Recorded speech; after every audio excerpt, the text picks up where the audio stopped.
Est-ce que ce sabotage est un acte de guerre selon vous? Ce serait un acte de guerre si c'était les Russes qui avaient procédé à ce sabotage. Aujourd'hui, on n'en sait strictement rien. Donc il faut qu'il y ait une enquête qui se mette en place et on verra à ce moment-là ce qui s'est passé. Alors c'est pas un acte de guerre, encore une fois, d'un côté ou de l'autre, mais encore une fois, on n'en a absolument aucune idée. Quel serait l'intérêt des Russes, très franchement? Les Russes disent que les États-Unis, au contraire, eux, livrent beaucoup de gaz liquéfié aux Européens. Elles seraient perdantes dans cette affaire? Justement, à qui profite le crime? Et on voit bien que les Russes n'ont absolument aucun intérêt actuellement, si vous voulez, de faire exploser un pipeline en pleine mer. Alors, tout le monde est capable de le faire, parce qu'en fait, ces pipelines sont en gros à 200 mètres de profondeur. Donc, c'est une technologie que les Norvégiens maîtrisent, ou par sous-marin, par tout ce qu'on voudra, etc. Donc, aujourd'hui, encore, n'importe qui peut le faire. Le problème, encore une fois, c'est la raison, si vous voulez. À qui profite le crime? Quels sont les objectifs? On voit bien que les Russes, aujourd'hui, sont complètement vent debout sur cette affaire-là, et je pense qu'il va y avoir une enquête internationale qui va se mettre en place, probablement avec les Norvégiens, les Suédois, les Danois, et puis de l'autre côté, je pense que les Russes vont de leur côté mettre également en place une enquête, et je pense même que les Russes vont demander à participer à l'enquête européenne pour pouvoir être sûrs, enfin pour pouvoir déterminer, pour pouvoir démontrer qu'ils ne sont pas responsables, et surtout d'essayer d'évoquer les responsabilités des uns et des autres. C'est le cœur du sujet, et à l'heure où je vous parle, personne ne peut accuser les Russes, bien évidemment. Olivier Appert, le renseignement suédois, est saisi d'une enquête ce soir pour sabotage aggravé. À qui profite le crime? Je vous pose à votre tour la question. Clairement, ça ne profite pas aux Russes, puisque les coûts sont considérables, et puis ça bloque une des voies d'exportation de gaz russe, Nord Stream 1. Ça ne profite pas, bien entendu, aux Européens. À qui ça profite? Ça profite aux producteurs de gaz naturel liquéfié, parce que l'alternative au gaz russe pour les pays européens, c'est le gaz naturel liquéfié, avec le premier producteur de gaz naturel liquéfié, les États-Unis. Mais donc le ça Qatar. pourrait être les États-Unis selon vous? Je ne l'ai pas dit, je dis simplement que les États-Unis, les producteurs de gaz naturel liquéfié, les États-Unis et le Qatar notamment, profitent en fait de la situation. À noter que les prix du gaz sur le marché européen, hier, ont augmenté de 10%. Ça serait une première, Olivier Appert, sur la scène mondiale, une telle attaque, un tel sabotage, s'il se confirme sur un gazoduc?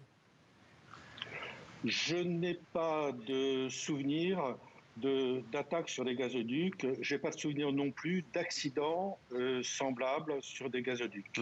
C'est vraiment totalement exceptionnel. Pierre de Jong, comment ça a pu se passer? On parle d'un mini sous-marin? Non, ça peut être un sous-marin. Vous savez que les sous-marins nucléaires d'attaque nucléaire, si vous voulez, par les lance-torpilles, il y a des possibilités, si vous voulez, de le faire.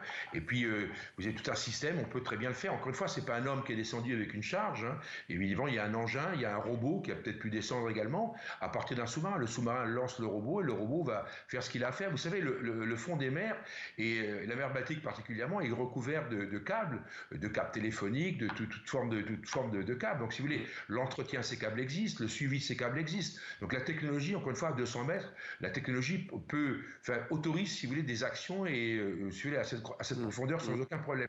Encore une fois, le vrai sujet, c'est à qui profite le crime. On voit bien qu'il y a un énorme point d'interrogation. Parce qu'on peut évoquer les Américains, les Européens, les Russes, un peu tout le monde. Donc, c'est vrai que c'est un énorme problème et il va falloir trouver ça rapidement. Et encore une fois, on ne peut pas écarter d'emblée que les uns et les autres aient eu intérêt, effectivement, à détruire tout ou partie de ces pipelines. Et il va falloir réparer, Olivier Appert, ça peut prendre combien de temps? De sources danoises, on entend parler d'une mission d'inspection dans 2 semaines, pas avant. Il faut d'abord voir quel est l'état des tuyaux. Après, de toute façon, des profondeurs, réparer un tuyau à 200 mètres de profondeur, c'est véritablement pas un problème. Donc ça pourrait être remis en état rapidement. La question qui se pose, c'est de savoir si, après ces accidents, il y a encore une crédibilité à l'approvisionnement russe via Nord Stream 1. et encore plus via Nord Stream 2. Mais justement, ça jette une lumière crue sur la sécurité, ou plutôt l'insécurité sur ces infrastructures. Là, aujourd'hui, ce sont des tubes qui transportent du gaz. Demain, ça pourrait être, pourquoi pas, ce qu'on ne souhaite pas, des câbles, notamment pour les télécommunications, pour l'Internet. C'est pas sécurisé? Il n'y a aucune sécurité alors? Les tuyaux de gaz, en fait, en général, quand ils sont posés, ils ne sont pas posés à même le sol, ils sont, comme on dit, ensouillés, c'est-à-dire posés dans une tranchée.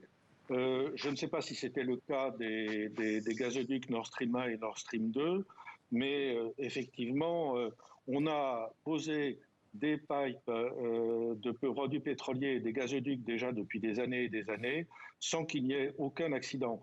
Alors, ce qui s'est passé, c'est des accidents pour des liaisons télécom, par exemple, des câbles télécom, mais c'est beaucoup plus léger et le filet d'un bateau de pêche peut éventuellement les arracher. C'est totalement inenvisageable en ce qui concerne des gazoducs de cette épaisseur, de cette taille.